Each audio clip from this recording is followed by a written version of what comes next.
wasaaradda maaliyadda dowladda Puntland maalmihii la soo dhaafay waxaa kulamo aqoon kororsi ah ay uga socdeen wafdi ka socda koonfur galbeed Soomaaliya oo maalmahan booqasho aqoon kororsi ku joogay gudaha Puntland. wafdigan oo ka kooban agaasimayaal 5 wasaaradood oo koonfur galbeed ah ayaa booqashada xarunta dhexe ee wasaaradda maaliyadda Puntland waxay uga faa'iideysanayeen hanaanka maaliyadeed ee Puntland ay ku shaqeyso. casharo ku saabsan qaabka loo qaado canshuuraha iyo dejinta miisaaniyadda ayay wafdigan qaadanayeen maalmihii la soo dhaafay ee halkan ku sugnaayeen, kuwaas oo ay bixinayeen khubaro ku xil dheer. agaasima ku-xigeenka dakhliga ee wasaaradda maaliyadda dowladda Puntland Abshir Maxamed Abshir ayaa ka warbixiyay aqoon isweydaarsiga dhex maray labada dowladood gaar ahaan بسم الله الرحمن الرحيم. سيدا لا سocotين waxa maalmahan ku sugnaa Puntland caasimadda dowladda Puntland wafdi ka socda dowladda aan saaxiibka nahay koonfur galbeed oo ay ka kala socdeen ilaa iyo 5 wasaaradood oo wasaaradahaas qayb kamid ah ay ahaayeen wasaaradda maaliyadda, team ka socda, team kale oo ka socda wasaaradda arrimaha gudaha, wasaaradda qorsheynta, wasaaradda caafimaadka.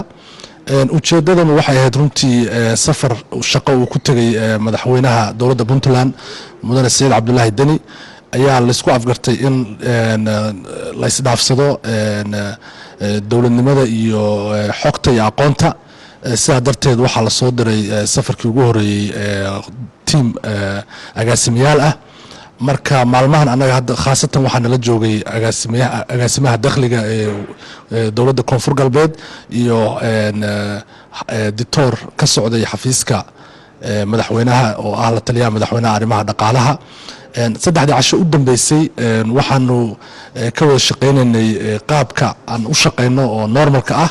xafiis ayaa loo diyaariyey oo ka tirsan xarunta dhexe wasaaradda maaliyadda, kadibna xafiisyada ayay booqanayeen. xafiiska xisaabaadka guud ayay la shireen oo macluumaadka iyo qaabka xisaabaadka u shaqeeya iyo xog badan ayuu la wadaagay. maantana waxaanu u soo gudbinay habka diyaarinta miisaaniyadda, qaabka miisaaniyadda ama departmentiga miisaaniyadda u shaqeeyo, mandatekiisa, mas'uuliyadihiisa. waxaan kaloo maanta u soo bandhignay xog ku saabsan sida maaragtay dakhligu u shaqeeyo, systemska aan ku shaqeyno iyo qorshayaasha iyo caqabadaha naga haysta dakhliga. runtii wax badan ayay ka faa'iideen. dhammaan macluumaadkii iyo siyaasadihii aanu maaragtay ku shaqeynaynay ayaanu la wadaagnay. agaasimaha dakhliga koonfur galbeed Soomaaliya mudane Cabdullaahi Daahir Xuseen waxa uu sheegay in Puntland ay u yimaadeen ka faa'iideysiga arrimaha ay uga xeel dheer tahay Puntland oo ay ugu horeyso hanaanka maaliyadeed taas ay wax badan ka faa'iideen. magacaygu waa Cabdullaahi Daahir Xuseen, agaasimaha guud ee dakhliga wasaaradda maaliyadda koonfur galbeed Soomaaliya. waxaan ka mid ahaa wafdi ka kooban 5 wasaaradood oo ka yimid maamulka koonfur galbeed 14kii bisha November 2020. wafdigaas oo ay ka mid ahaayeen wasaaradda maaliyadda, arrimaha gudaha, qorsheynta iyo waxbarashada iyo caafimaadka. waxay u yimaadeen Puntland aqoon isweydaarsi ama faa'iido ay ka baran doonaan qaabka ay u dhisan yihiin wasaaradahaas aan soo sheegay ka jira Puntland. haddaan ka hadlo soo dhaweynteena dowladda Puntland waxay noo soo dhaweeyeen si fiican, waa ka mahad celinaynaa soo dhaweyntooda.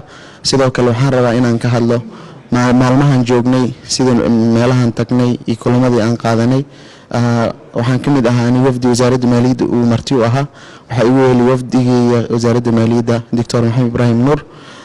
waxaan tagnay xafiiska wasaaradda maaliyadda, waxaan la kulanay xafiiska xisaabiyaha guud oo aan wax badan ka baranay. Xafsa Maxamed Xuseen, Puntland TV, Garowe.